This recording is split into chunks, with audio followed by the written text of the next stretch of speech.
My name is Nathan. I'm 41 years old, and I used to believe that if you worked hard, stayed loyal, and took care of your family, they'd have your back. That belief was gone the instant I saw the words on my birthday cake. But let me start from the beginning, back when I still thought the little things mattered. I'm not flashy. Never have been. I wake up at 6, make my own coffee, drive 45 minutes to work, manage a logistics warehouse, and come home around 6:30. I've done that routine for almost 2 decades now. Paid off the mortgage early. Never missed a school event. Fixed everything from leaking pipes to my son Ethan's first heartbreak when he was 16. I didn't expect praise. I just assumed that quiet effort meant something. My wife, Rachel, used to be my biggest cheerleader. Or maybe that's just how I remember it. We met in college. She had a spark, and I was the quiet guy in the back who always showed up early and took notes for everyone. She said she loved how dependable I was. Over time, that dependable label started sounding more like boring. Still, I thought we were doing okay until last year's birthday. My birthdays were always low-key, which I was fine with. I'd usually get a card, maybe a shirt I didn't pick, and a homemade meal. But this year, they planned a party. It was all Ethan's idea, they said. I came home to balloons taped awkwardly to the ceiling fan, a bunch of store-bought snacks dumped into mismatched bowls, and a half-hearted banner that read, "Happy Birthday, Nate," like I was some neighbor they barely knew. Still, I smiled. Took it all in stride. Rachel pulled me over to the dining table, where the cake sat. Chocolate fudge. My favorite. Except this one didn't say "Happy Birthday" or "We love you" or anything remotely normal. It said, in thick, clumsy red frosting, "Congrats on being mediocre." At first, I thought it was a joke. You know, that dark, ironic humor some people like. But then Ethan held up his phone, filming my reaction. Rachel laughed. "Come on, it's funny. You're always saying you're just average." I never said that. Not once. But they ran with it, hooting and hollering like they were roasting me at a comedy club. I smiled. Not because I was okay, but because I had to. I blew out the candles, posed for pictures like some corporate mascot, then quietly started cleaning up once everyone wandered off to the living room to scroll through their phones. No one offered to help. Not even Ethan. I scraped dried frosting off the table, bagged up half-eaten chips, and rinsed their plates in silence. The only sound was the distant laughter from Rachel's phone as she rewatched the video, chuckling like it was primetime comedy. Nobody noticed I didn't say a single word the rest of the night. The days after were a blur. I didn't argue, didn't confront. I just watched, observed, like I was standing outside my own life, taking inventory. I noticed how Rachel hadn't worked in over 6 years, but still shopped like we had unlimited funds. How Ethan had a brand new laptop, gaming chair, and an allowance big enough to cover a car payment. How I paid every bill, every subscription, every little luxury, without question. I had been the engine quietly running the whole show, and they'd started to treat me like furniture, reliable, motionless, taken for granted. That Monday, I checked our joint accounts. We had 3, 2 savings, 1 checking. I opened them all. I stared at the numbers. Then I stared longer at the spending history. Rachel had spent over $900 that week alone, on candles, face serums, random Etsy junk, and yet another self-care subscription box. Ethan had blown through $300 on gaming microtransactions. I traced it all back, month after month, year after year. It hit me like a freight train. I was funding a lifestyle that had no room for me. So I made a plan. I didn't rage. I didn't shout. I simply started preparing. I opened a private checking account in my name only. I rerouted my paycheck. I applied for a small storage unit on the other side of town. I began gathering important documents, birth certificates, my social security card, passports. Every night, I'd go for a walk, but I was really moving boxes of personal items out of the house, one by one. Old photos, tools, even a few valuables from my dad that Rachel never cared for. No one noticed. They were too busy living the life I paid for. I also stopped paying the little things, quietly. Rachel's gym membership? Canceled. Ethan's Netflix, Spotify, PSN? All gone. I even downgraded the internet. When Rachel asked why the speed was lagging, I shrugged and said, "Must be the router." They grumbled, but didn't press. I guess when you treat someone like a ghost, you don't notice when they really start vanishing. The final piece was the joint account. I'd left just enough in there to keep up appearances, but that changed on a Tuesday morning. The exact day, I booked a temporary rental using my new account, signed the lease, and confirmed the final paycheck deposit. I waited until Rachel left for her weekly brunch and Ethan was at school. Then I emptied the joint account completely. All of it. Every cent into my name. An hour later, I deleted myself from every shared app, disabled the family credit cards, and removed my login from every smart home device. My phone buzzed once, then twice, then nonstop. 37 missed calls, all from Rachel. Some voicemails, then texts, one after another. What did you do? Nathan, call me. Now. You emptied everything? Then came the all-caps barrage, the strings of question marks, and finally the video call that I let ring out as I sat quietly in my rental's kitchen, sipping coffee from a chipped mug I'd brought from home. Alone, peaceful, and finally, quiet. But that wasn't even the dramatic part. Not yet, because Rachel hadn't seen what was coming next. By the time I got to voicemail number 12, Rachel had fully lost whatever sense of calm she had left. You have no idea what you've done, she snapped in one of the messages, her voice shaking not from sadness, but fury. You've ruined everything, Nathan. I have bills coming out tomorrow. What am I supposed to do? That one made me pause. Ruined everything. Not, let's talk. Not, why did you leave? Not even a scrap of concern about me, the man she just publicly humiliated with a cake that called him mediocre in front of his own son. No, it was about her lifestyle crumbling, her comfort being threatened. She was never worried about losing me. She was worried about losing the man who paid for everything while being laughed at in his own home. Later that night, I got a text from Ethan. Dad, Mom's freaking out. What's going on? I stared at it. Ethan, who hadn't even made eye contact with me on my birthday, who thought it was hilarious to film me while the cake joke landed like a slap across the face, who hadn't once offered to help me clean. It was probably the first time he texted me without asking for money. I typed something, deleted it, thought for a moment, then wrote, ask her. I didn't say anything else. I wanted him to think. I wanted him to ask real questions, not just parrot whatever Rachel was spewing. But I had a feeling I knew how this would go. The next day, a mutual friend, Mike from work, who knew both Rachel and me, called. I let it go to voicemail, but I played it out of curiosity. Hey man, not sure what's going on, but Rachel showed up at the office this morning. She was crying and saying you abandoned your family and emptied the accounts. Just wanted to check in. You okay? I almost laughed. Abandoned? I didn't abandon them. I just stopped being their financial hostage. A few hours later, I logged into the joint email we still technically shared. I hadn't deleted myself from it yet, and thank God I didn't. Rachel had already started messaging lawyers. I found one with the subject line urgent, spouse financial abuse. I clicked it. Read it. My hands clenched a bit. Not because I was afraid, but because the lies poured out like poison. He has a history of emotional neglect, financially controlling, refuses to provide access to shared resources.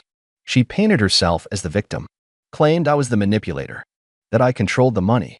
No mention of the 5-figure credit card she racked up in my name. No mention of the spa retreats, the bottomless brunches, the $1,000 handbag she never thanked me for. No mention of me single-handedly covering mortgage, groceries, and utilities for 17 years while she pursued her dreams and never once brought in a cent. I stared at the screen for a while. Rage tried to crawl up my throat, but I swallowed it. That was her game. Emotional manipulation. Smear campaigns. Victimhood. I wouldn't play. Instead, I printed every transaction record from the last 2 years. Created a digital folder of every receipt, every charge, every bank statement. Highlighted each non-essential purchase with her name attached. Labeled it, evidence, household contributions. Then I added my W-2s, tax returns, proof of full mortgage payments made from my income only, and a few screenshots of her birthday cake joke posted to Facebook with the caption, LOL, my husband knows he's just average. Yeah, that was public. I sent it all to my own attorney, one I had quietly hired a week before the party. I wasn't going to run. I wasn't going to hide. But I was going to burn this down the legal way. No yelling. No drama. Just slow, calculated exposure. By the weekend, Rachel had sent over 80 texts. Some apologizing. Some begging. Most of them raging. One said, how could you humiliate me like this? You left me with nothing. I responded to that one. You left me with nothing years ago. I just finally caught up. Silence. Until the next day. I was sitting in the tiny kitchen of the rental apartment. The sun was coming through the blinds in that quiet, golden way it only does in the late afternoon. I was sipping tea when I heard a knock. Not the door. The window. I turned. Rachel. Disheveled. Eyes red. Hair messy like she hadn't slept. She motioned for me to open it. I stood up slowly. Kept my distance. She yelled through the glass. "You're going to ruin everything." I tilted my head. Calmly replied, "You already did." She looked like she might throw something. "You want to blow up this family over a cake?" That line. That single, oblivious, narcissistic line made everything click. She still didn't get it. "It wasn't the cake," I said through the window. "It was what came before. And what never came after. Respect. Kindness. Gratitude. You don't get to mock someone and expect loyalty. You want a provider, not a partner." I just stopped applying for the job. I pulled the curtain shut. She banged once on the window, then again, and then stormed off down the stairs, her heels clacking with every furious stomp. I didn't watch her leave. I went back to my tea. That night, Ethan finally called. His voice was quiet. Nervous. "Dad?" he asked. "Are you really gone?" "No," I said. "I'm just not invisible anymore." And then I told him everything. Not in anger. Not to turn him against her. Just the truth. What I paid for. What she hid. What she twisted. He was silent for a long time. Then he said, "I think I knew. But I didn't want to admit it." "I know," I replied. "You don't have to choose between us. But you do have to open your eyes." He didn't say much else. But that Sunday, he showed up at the rental. With a bag. And tears in his eyes. And that's when the real storm started. When Ethan stepped into the rental apartment, he looked smaller than I remembered. Not physically, he's taller than me now, 17 and already built like a linebacker, but there was something in his posture. Shoulders slumped, eyes darting around the modest space like he wasn't sure if he belonged. Like a kid who suddenly realized his safety net had holes in it. He stood there awkwardly, clutching the straps of his duffel bag, until I gently said, "You hungry?" He nodded. I didn't have much. Just some sandwiches I made earlier and a pot of chili I'd been nursing all week. No lavish meals. No takeout bags scattered on the counter. Just plain food made with quiet hands. He ate 2 bowls without saying a word. I sat across from him, sipping water, letting the silence stretch. Not uncomfortable, just real. And maybe for the first time in a long time, that was enough. Eventually, he looked up and asked, "Are you really not coming back?" I leaned back in my chair, exhaled through my nose. "I'm not sure yet," I said honestly. "But I'm not going back to being treated like I don't matter." He looked down at the table.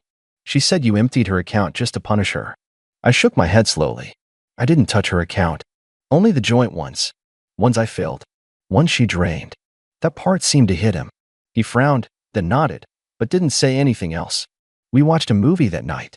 Some old comedy we used to love when he was 10. It felt strange. Familiar, but distant. Like slipping on an old sweater that doesn't quite fit anymore. But it was ours. And when he laughed at the same lines he used to quote as a kid, I felt something loosen in my chest for the first time in weeks. He stayed the night. Slept on the pull-out sofa.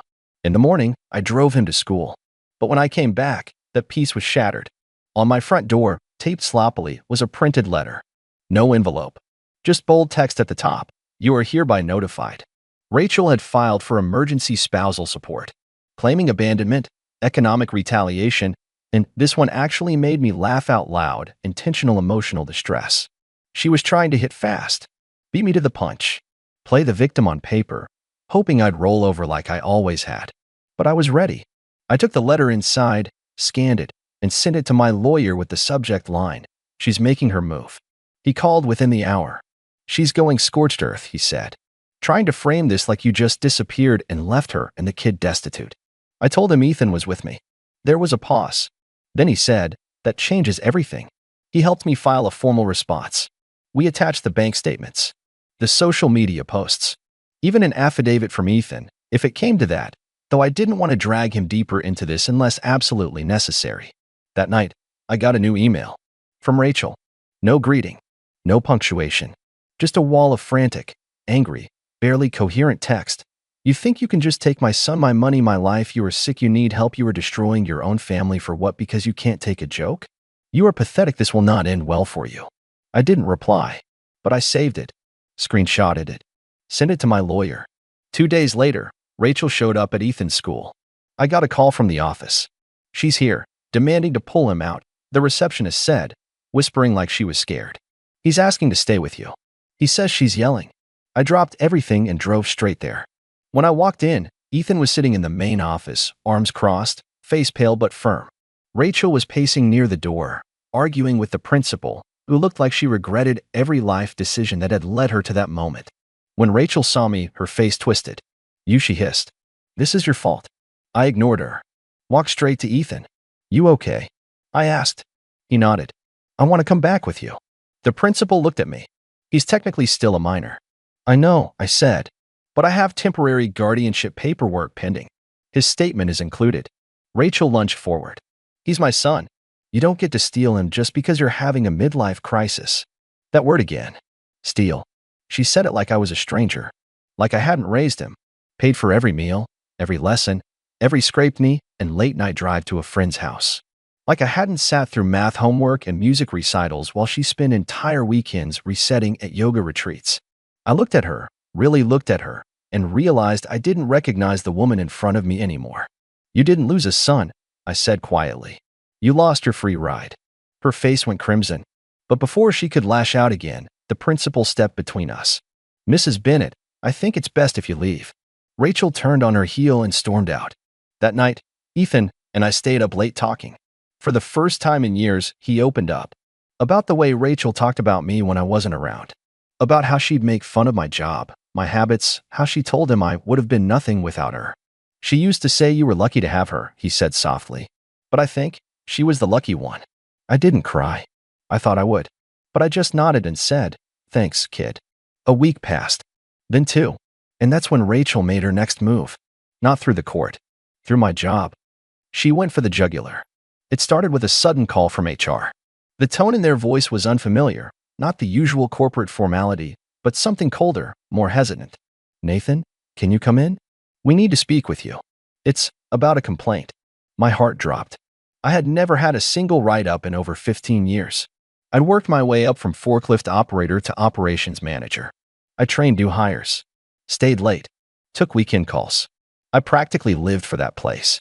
But when I walked into the glass conference room and saw our legal liaison already seated, I knew it wasn't about a workplace issue. They handed me a printed packet. My name was all over it. So was hers. Rachel had filed an anonymous report, but she wasn't exactly subtle. She accused me of using company resources to hide money, manipulating payroll systems, and the most absurd part, emotionally threatening colleagues. It was laughable, provably false. But the problem wasn't the lies, it was that she made enough noise to force them to investigate. I sat through 4 hours of questioning. 4 hours of defending every keystroke, every decision I made over the last 2 years. They combed through my emails, my timesheets, even the company gas card I used for weekend overtime calls. I didn't panic. I had nothing to hide. But I felt dirty. Like I was sitting under a heat lamp with a target on my back for being a decent man who finally stopped letting his family walk all over him. They didn't fire me, but they put me on a 2-week paid administrative leave while they sorted things out. A subtle corporate slap in the face. No guilt, just guilt by proximity. I walked out of that building with the weight of everything she'd destroyed pressing down on my chest. She wasn't just trying to ruin our marriage.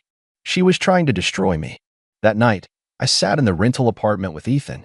He saw my face and asked, "What now?" And that's when I knew it was time to stop defending. It was time to end it. The next morning, I met with my attorney and gave the go-ahead for a full countersuit, divorce filing, custody motion, and a civil suit for defamation and malicious interference with employment. He raised an eyebrow when I added the last part. "You serious?" he asked. I nodded. "She's turned this into a war. I'm just finally showing up to fight." Over the next 6 weeks, everything unraveled, and not for me. When Rachel was served the papers, she went ballistic. She called over 30 times in a day, most of them screaming voicemails alternating between threats and tears. I didn't answer once. Not out of spite, but because anything she had to say could go through my lawyer. She tried to play the loving mother card to the court, saying Ethan had been brainwashed by me, that he was just confused. But the judge wasn't moved, especially when Ethan calmly testified, under oath, about her behavior. The cake. The years of mocking. The way she'd laugh behind my back and call me free labor. The judge's face barely moved, but I saw the shift in his eyes. The quiet disgust. Then came the financial records. Every dime I paid. Every luxury she charged. The endless list of wellness expenses, weekly massages, private Pilates, imported skincare, custom pet clothes for the dog she never walked. Over $80,000 in 4 years. All while I paid the mortgage and groceries and utilities and school tuition. Her lawyer tried to pivot. It was part of maintaining the home, he argued. I remember my lawyer's smirk when he replied, "She hasn't been employed since 2016. There are no documented contributions, financial or otherwise." The final blow came in the form of a deposition. See, what Rachel didn't know was that I'd quietly recorded a conversation the week before she filed the fake workplace complaint. It wasn't to catch her. I was venting to a friend on a call, and she barged in halfway through, ranting about how she'd make me wish I was never born, and that I'd lose everything if I didn't crawl back to her. She said, quote, "I'll take your job, your money, your stupid moral high ground, and leave you with nothing but that sad little apartment." When the court heard it, every arrogant word, in her own voice, the case shifted. The judge ruled in my favor on all counts. The divorce was finalized within the month. I was granted full custody of Ethan, with Rachel getting supervised visitation until she underwent counseling. As for the job, the investigation cleared me entirely. HR even offered a formal apology letter, though they were too spineless to say it to my face. Still, I declined their offer to return. I didn't want to step back into a place that let her poison linger that long unchecked. Instead, I started something new. I took a severance and used the savings I'd quietly built, the separate account, the investments she never knew about, and I bought into a small business I'd dreamed about for years. A local logistics consulting firm that needed a manager with experience and vision. For the first time in decades, I wasn't living paycheck to paycheck, or worse, watching other people live on my paycheck. Ethan finished high school with honors. He got accepted to a solid university, and I helped him move in, smiling the whole time. Rachel, meanwhile, tried to save face on social media, claimed she was finding herself and living her truth. But the truth had already been filed in court documents and heard by 3 judges. The mask was off. Most of our mutual friends quietly unfollowed her. The ones who reached out to me said things like, "I always wondered how you put up with her." And my favorite, "You were never mediocre. You were just surrounded by people who didn't know what great looked like." It's been a year now. My rental apartment? I left it behind. I bought a modest place near the lake. It's quiet, peaceful. There's a hammock in the back that gets just enough sun. Ethan visits often. We grill on weekends, laugh, talk about real things. I can feel the weight of those old years melting off my shoulders, day by day. And sometimes, when I look back, I still remember the cake. Not with pain, not with bitterness, but with gratitude. Because that awful, frosting-covered insult was the moment I woke up. The moment I realized I had become a background character in my own life. Now I'm the one writing the script. And I make sure every chapter is worth reading.